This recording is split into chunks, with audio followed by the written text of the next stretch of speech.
Hi everybody, AtticBoy11 here. Hope you're all well. Thanks for you all for following my channel and subscribing over the last few years. As you know, I've been collecting sirens and various control equipment over the years, and I decided that I wanted a way of bringing it all together. There are various contemporary units which were training aids for police force and civil service, etc. I couldn't get hold of one of those, so I decided to build one myself. So excuse me while I do everything one-handed here. I've got it all stay together, which it does, and you can see I couldn't have really packed much more into this area. I'll just slide that out, excuse me again while I try and do everything holding the camera. There's a bit more finessing to do on the cabinet, but I couldn't wait any longer to display it. So many people have helped. So before I go any further, just to say I owe a massive debt of gratitude to Mike Scott, who well, is just, you know, his knowledge of the equipment is just priceless, and he's also provided some of the auxiliary equipment that I needed to bring this all together to work. Really crucial help from Mike, and I'm indebted to you, Mike. Also to Russell Barnes, who provided me with some missing bits of WB 1400 equipment, and also Matthew Scanlon, also known as Flamethrower Guy. He has kindly provided this 3D printed gents. The detail on it is amazing. It's even got the plaque. I provided him a photo of the plaque from my Gent Siren, and it's faithfully represented here. So what have we got here? Well, we've got, as much as I could muster together, a WB 1400 end-to-end unit. In fact, this unit has a little bit more than the contemporary cabinets, because it has both WB 1400 receiver speeches. It has the 1400 and the 1401. So I'll just talk you through what we've got here. Central to everything here, we've got the carrier control point ticking away there. That's been powered by the WB 1400 demonstrator unit here. We should have the confidence clicks, as you can hear, from the WB 1400 speaker, and we've also got the ruggedized speaker ticking away there. We've got a receiver signaling unit here for the WB 1400.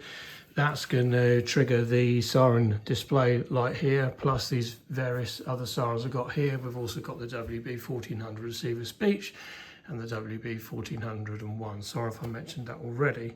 So what we got, so first of all, what we're going to do now is trigger the carrier control point as it would have been triggered from the WB 1400 on the UK early warning system. So I can trigger that by pressing this here, and those will stay lit until the operator picked that up. We can also trigger the group alarm as well from this switch here,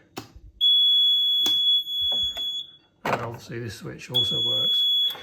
So having received the attack message, then obviously you'd want to be able to warn the public. And we can do this and simulate this on this unit several ways. First of all, we can, this unit here can obviously trigger the various receiver speeches. So first of all, we'll turn it to the select setting, and we'll trigger the WB 1401 speaker, which we can do like this.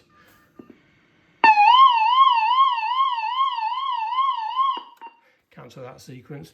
Now I can select all and demonstrate both of these going. You'll notice that 4 pips was used to activate that.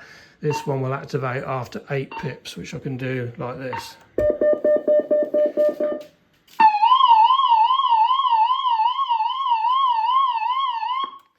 Obviously you can't hear that in stereo, but I could, so it's great to be able to demonstrate both types of speaker there.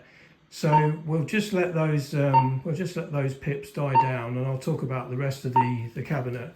So I wanted it to be all powered from the back here, and you can see we've got a power input lead Also, we've got a 240 mains output to trigger a remote siren, something like a GP3, and also a volt-free contact, which I'm going to use to trigger the VFD drive there. And we can select each of those. So first of all, we can turn all of the systems off and literally just have the siren warning light being triggered. You should see that come on now.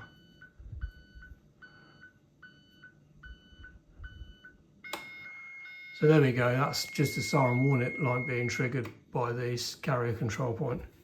So we'll switch that off and we will turn on the internal siren. So again, thanks to Mr. Scanlon for this, aka Frame Thrower Guy. So let's see if this works.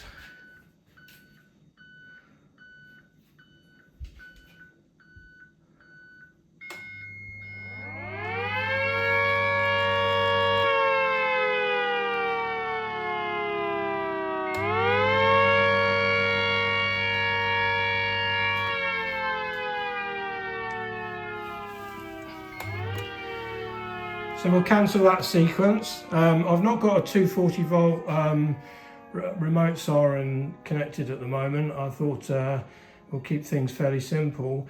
What I'll demonstrate now is the volt-free connector powering the VFD, which should power the gent siren. I could also power, if I unplug the knife arm here, I can plug that into a 3-phase contactor box and trigger this off a proper 3-phase system. So again, we'll turn the internal siren off and we'll power the volt-free contact. So we should see the gents come into action now.